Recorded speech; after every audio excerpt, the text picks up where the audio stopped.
Po to all the people of who are watching in our online devotion. Good morning also to all PCBC members, both who are living here in San Miguel, Bulacan and also in abroad.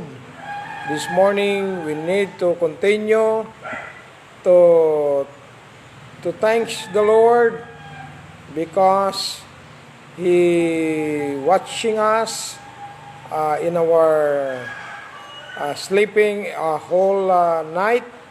At sa umagang ito, tayo po ay magpasalamat sa Diyos sa bagong araw na ibinigay niya sa atin. Purihin ang Diyos at huwag po natin kalimutan magpasalamat sa Kanya. Sa muli, ito po ang lingkod ng Diyos, Pastor Nilo Flores. At sa ating pong devotion sa umagang ito, tayo po ay magbasa ng talata dito po sa 2 Chronicles, chapter 26, verse 1 up to 5. Basahin ko po. Then all the people of Judah took Uzziah, who was 16 years old, and made him king in the realm of his father Amaziah. He built Elon and restored it to Judah. After that, the king slept with his fathers.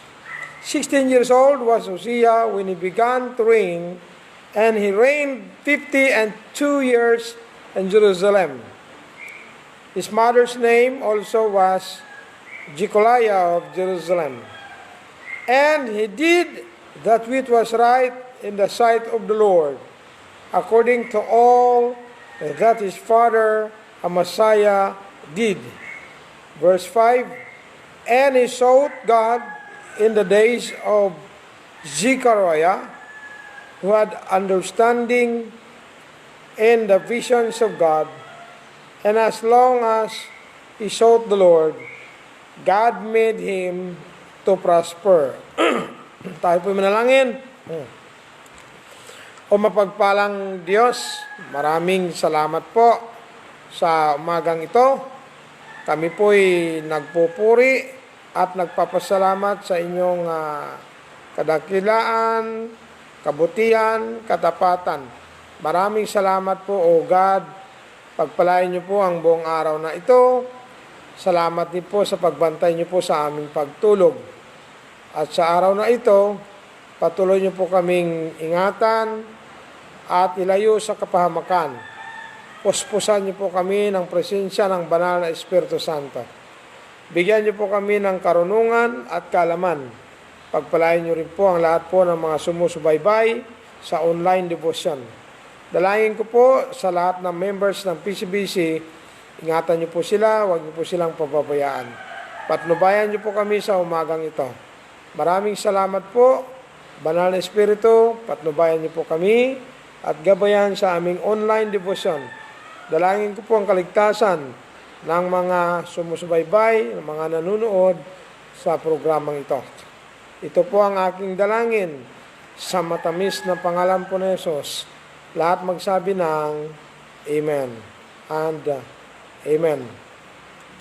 So sa umagang ito, ang ating pong topic, why did God blessed King Uzziah? Bakit po siya pinagpala ng Diyos? Alam niyo po si Uzziah, ginawa po siyang hari at the age of 16 years old. Ang kanyang ama, si King Amaziah, namatay, the king of Judah. When his father died, the people of the Jerusalem at Judah, he made him king at the age of 16 years old. So makikita po natin dito na ito po ay pribileyo at saka opportunity sa kanya na may nagiging hari ng Judah, Jerusalem. So naghari po siya sa loob ng 52 years. Napakahaba. So, halos more or less, pangalawang hari siya na napakahaba. Kaya ang pinakamahabang naghari is 55 years. Siya po ay 52 years na naghari. So, ibig sabihin po, 16 years, 52 years minus 16 years, yan ang kanyang edad. So, bakit po siya pinagpala ng Diyos? Ayon po sa ating binasa, verse number 5, ay nagiging prospero siya sa kanyang katungkulan bilang isang hari. Hindi lamang sa kanyang sarili, kundi sa buong bayan ng Judah of Jerusalem. And he sought God in the days of Zechariah, who had understanding in the vision of God. And as long as he sought the Lord, God made him to prosper. Alam niyo po, ang Diyos lang po talaga ang source ng ating prosper, na magiging prosper. Pag hindi pa intulutan ng Diyos na tayo mag-prosper, wala din po tayong magagawa. Pero, para i-prosper ka ng Diyos, kailangan magawa natin yung requirement ng Diyos. Siya ang ginawa niya. Number 1, he did right in the sight of the Lord. Ginawa po niya ang mabuti sa paningin ng Diyos. Ibig sabihin po, ang kanyang ginawa ay mabuti. Kapag mabuti ang ating gagawin sa harap ng Diyos, tayo ay magiging prosper sa ating buhay. So, yun po sa verse 4, and he did that which was right in the sight of the Lord, according to all that his father Amaziah did. So, malaki po ang influence, blessing ang magulang. Yan pong kasabihan na like father, like son. So, ang ginawa ni Uzziah ay mabuti. Dahil ang kanyang ama na si Amaziah ay gumawa din ng mabuti. So nakikita niya ang kanyang ama. Kung ano ang nakikita niya, yan po ang kanyang ginagaya. Kaya purihin ng Diyos sa umagang ito, sa ating mga ama, ay tayo ang salamin ng ating mga anak. Kaya malaki po ang ating responsibilidad sa ating mga anak. Yung mga anak, kung ano pong nakikita niya sa ama, yan po ang kanilang ginagaya. Idol ba? Idol. Idol ng mga anak, ang kanilang mga ama. Yan ang maganda. Malungkot at hindi maganda kapag ang idol ng ating mga anak ay ibang mga ama. Kaya, ang pinakamaganda at pinakamainam, number 1, he did right in the sight of the Lord. So, ginawa niya ang tama sa paningin ng Diyos. Pangalawa, verse 5, and he sought God in the days of Zechariah, who had understanding in the visions of God. And as long as he sought the Lord, God made him to prosper. So he sought God in the days of Zechariah. So ibig sabihin, hinanap po niya ang Diyos sa panahon ng lingkod ng Diyos. So para mahanap natin ang Panginoong Diyos, kailangan natin ng lingkod ng Diyos. Kailangan natin ng pastor upang gumabay sa atin.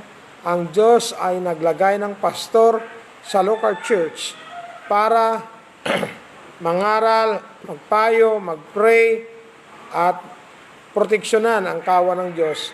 At higit sa lahat, mayroong magpapakain ng lingkod ng mga anak ng Diyos sa pamamagitan ng pastor. So, October ngayon, National Appreciation Month para sa mga pastor. Sa mga pastor, happy Pastors Month sa ating lahat. So number 3, very simple lang ang kanyang ginawa. Una, he did right in the sight of the Lord. Alam niyo po, mahirap gumawa ng mabuti.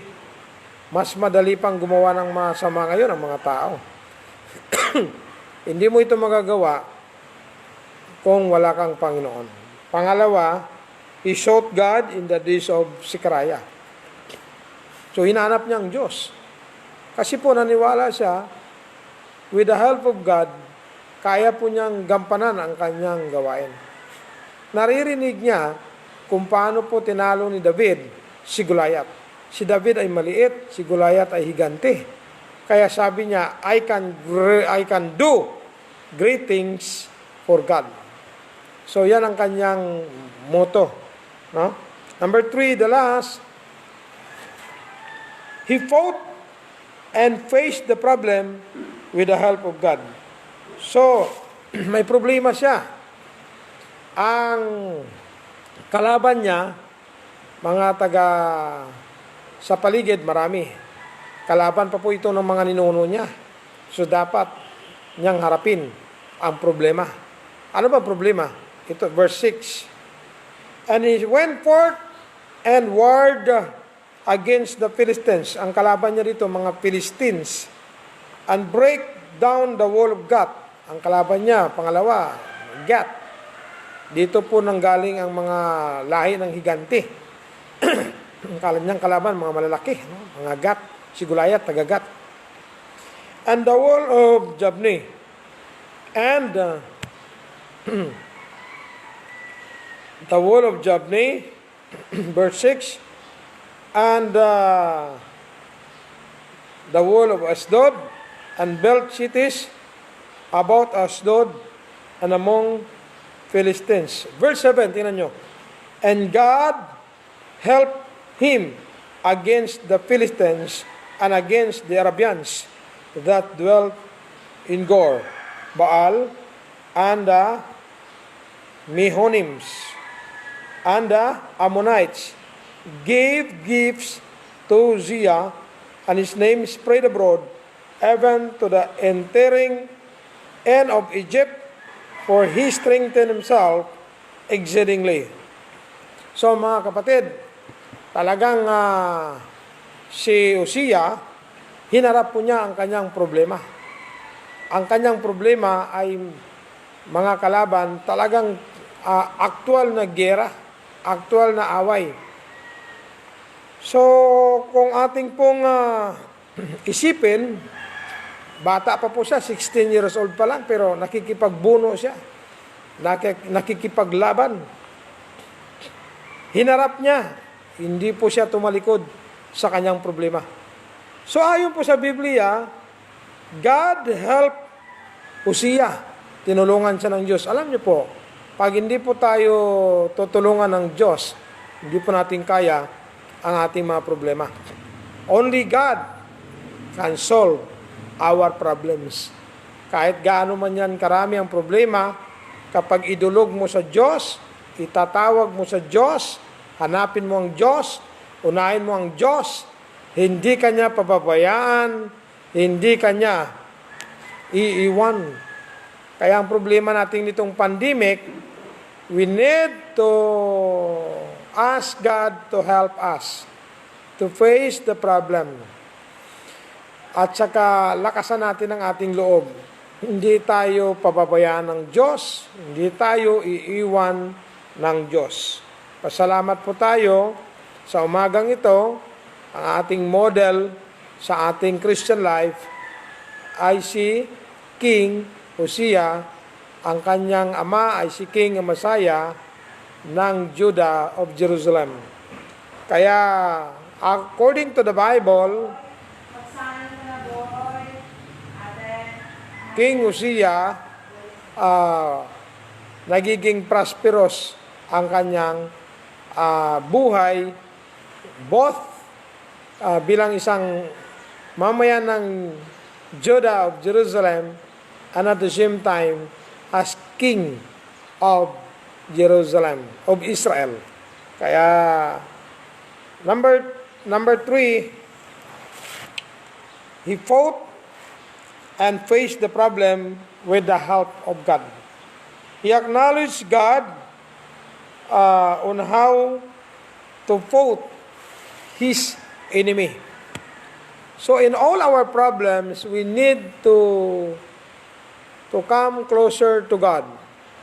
According to 1 Peter 5:7, casting all your care upon Him, for He careth for you. So ang sabi din po sa Romans 10:13, whosoever shall call upon the name of the Lord shall be saved. So, and then ang sabi din po sa John 14:14, if ye shall ask anything in my name, I will do it. Alam niyo po mga kapatid, God is always present. God is omnipotent. God is powerful. God is omniscient. God is everywhere. Nandyan lang po ang Diyos. Pag tayo ay lumapit sa Kanya, lalapit din po siya sa atin. Pero may problema, si Hosea, nung nagiging prosperous, abundant, ang problema niya ay ganito. Ang trabaho niya bilang hari is to protect the people, to lead the people, and to manage the people of Israel, Jerusalem. Ang problema niya, nung pinagpala siya, ito yung babantayan natin. Pag tayo pinagpala ng Diyos, bantayan natin ang ating puso na huwag magmayabang. So, ito po ang nangyari. But when he was strong, his heart was lifted up to his destruction. Tama po ang Biblia. Pride going to destruction. Ang sabi po dito, nung siya ay malakas na, malawak ng kanyang karyan, his heart was lifted up to his destruction. For he transgressed against the Lord his God, and went into the temple of the Lord to burn incense upon the altar of incense. Pumasok siya sa templo. Dapat ang trabaho niya lang doon sa templo ay magsamba, umawit, kasama ang mga tauhan niya. Ang ginawa niya, ang trabaho ng lingkod ng Diyos, ginawa niya, inagaw niya, nagsunog siya ng insenso. Alam niyo po, ang magtatrabaho lang yan, yung mga lingkod ng Diyos. So, ma-apply natin sa loob ng simbahan, sa mga church members, sa mga Christians, kung ano po yung ating responsibilidad, yan lang po ang ating gagampanan. Ang trabaho ng pastor, wag na po nating pangunahan, wag na po nating agawin. Hayaan po natin yung ating pastor ay magbigay sa atin ng ating responsibilidad. Tulungan lang po natin ang lingkod ng Diyos. Kaya mga kapatid, may makukuha tayong lesson sa umagang ito. We need to be careful pag ang puso natin ay tumaas, delikado. So we need to stay humble kahit pinagpala na tayo ng Diyos. Amen? So kapag naging mayabang tayo, delikado po mga kapatid. So anong nangyari kay Hosea nung inagaw niya ang gawain ng lingkod ng Diyos? Nagkaroon po siya ng pitong. At ayon po sa Biblia, palipat-lipat po siya ng tahanan hanggang siya namatay. So yan po ang kanyang sakit. Yan po ang kanyang karamdaman. So, dalawa lang pong nangyayari. Pag gumawa ka ng mabuti, hinanap mo ang Diyos, hinarap mong problema, God will bless you. Pero, pag ang puso mo ay tumaas, naging mayabang na, kaya mag-ingat po tayo kapag tayo ay marami ng blessing. It is difficult, it is hard to handle the blessing. If we forgot that there is a God who made us prosperous. So paano po? Paano po natin ito mapasa atin? Hindi po natin ito kaya na lumapit sa Diyos kapag wala tayong tunay na relasyon sa Diyos. So 4 na bagay lang para po tayo ay mahanap natin ng Diyos at makagawa tayo ng mabuti. Number 1, Ayon po sa Romans 3:23, for all have sinned and come short of the glory of God. Aminin natin na tayo po ay makasalanan. Pangalawa, Acts 3:19, repent and be converted that your sins might be blotted out. Dapat magsisi tayo ng ating mga kasalanan direkta sa Diyos. So, kailangan po pagbabago ng pag-iisip na hindi po nating mailigtas ang ating sarili kung hindi ipinadala ng Diyos ang kanyang bugtong na anak na si Jesus. Siya po ay nagpakatawang tao.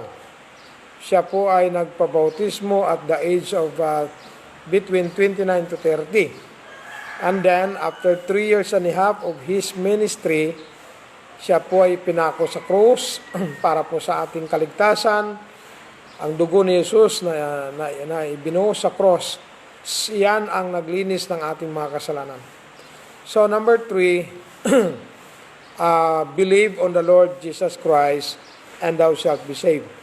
Yan po sinabi sa Acts 16:31.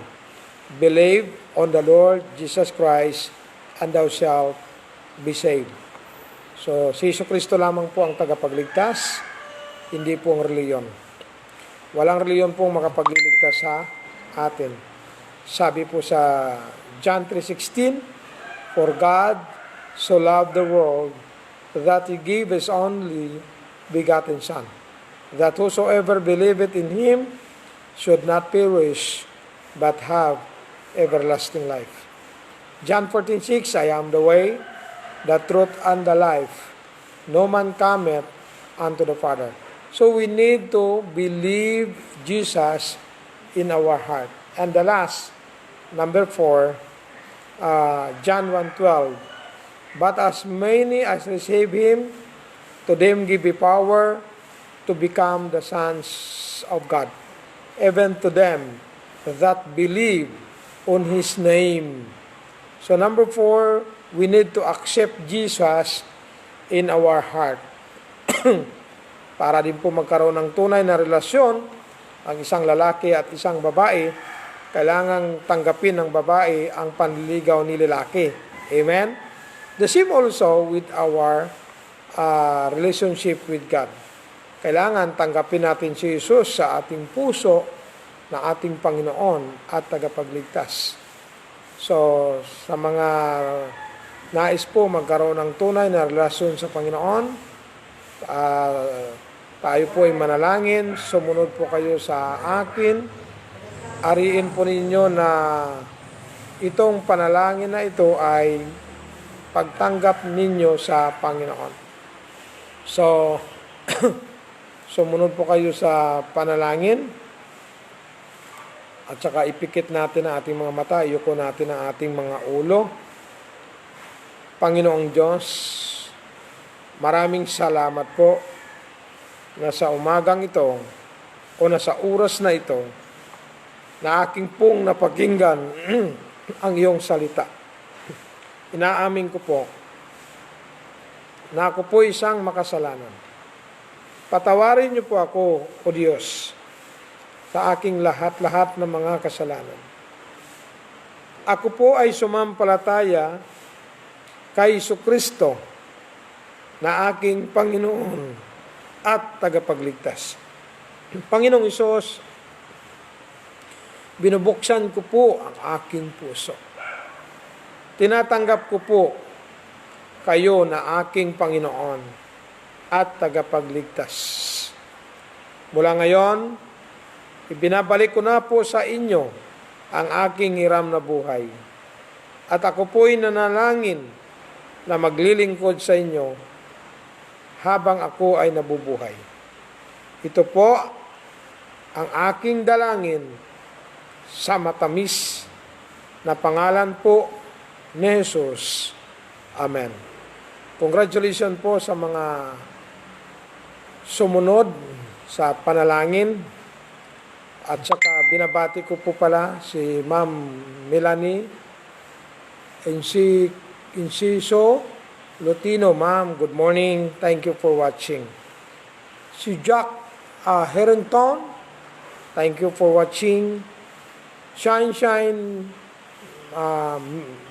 Maylin, thank you for watching. And to all the viewers, to all the Christian who are watching in our online devotion, thank you very much for your time.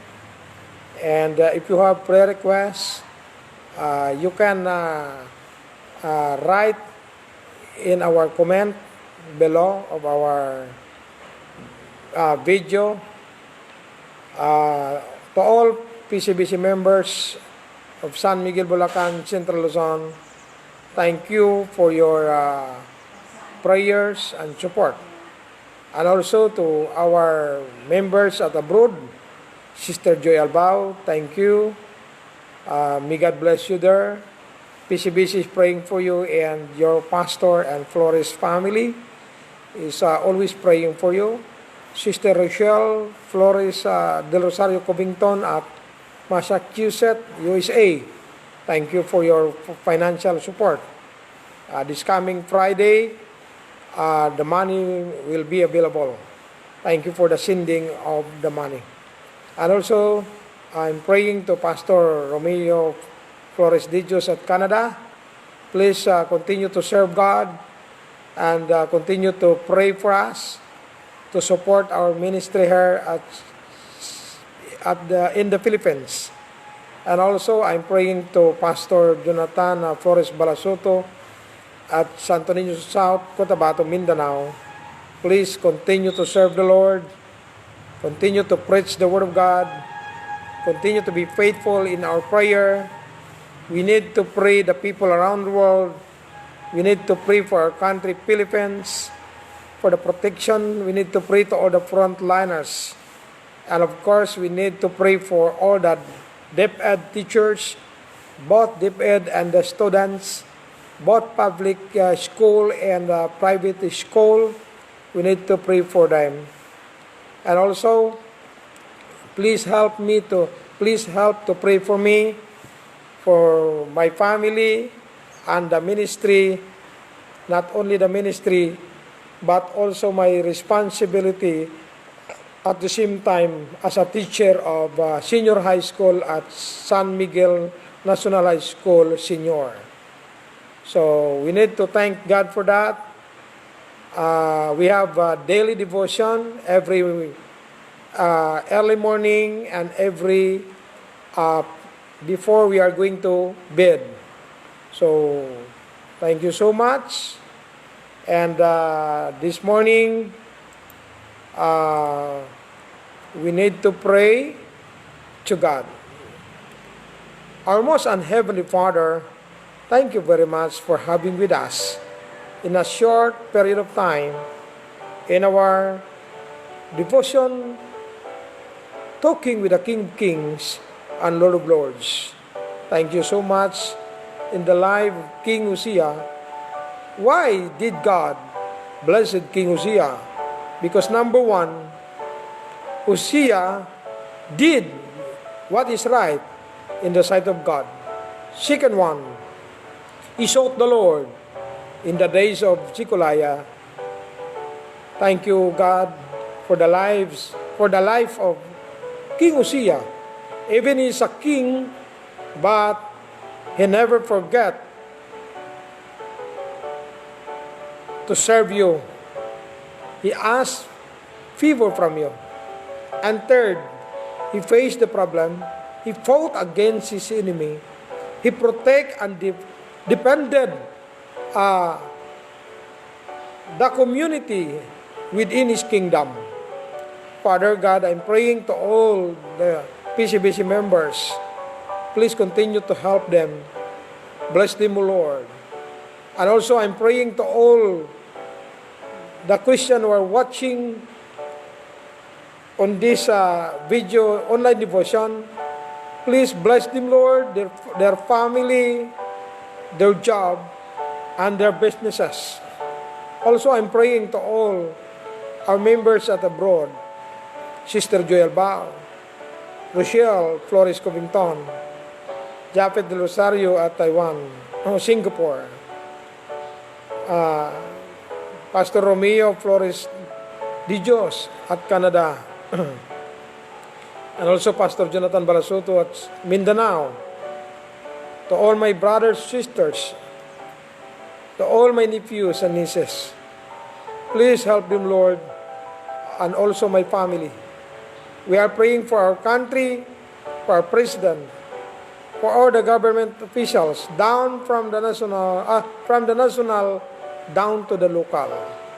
Please protect all of us, and most especially to all my co-teachers at DepEd in senior high school, and also my wife in elementary level, elementary school. Father God, thank you very much because you are always in our heart. Please grant our prayer requests. Continue to protect us, O God. We give back the glory and honor to you. In Jesus' name we pray. Everybody says, Amen and Amen. Once again, thank you very much to all the Christians who are watching with us. Good morning. Sa muli, ako po si Pastor Nilo Flores, ang lingkod ng Diyos, ang inyong tagapagbalita ng salita ng Diyos. Mabuhay po tayong lahat. God bless us all. Mamaya po, gabi. Amin po. Bye-bye po.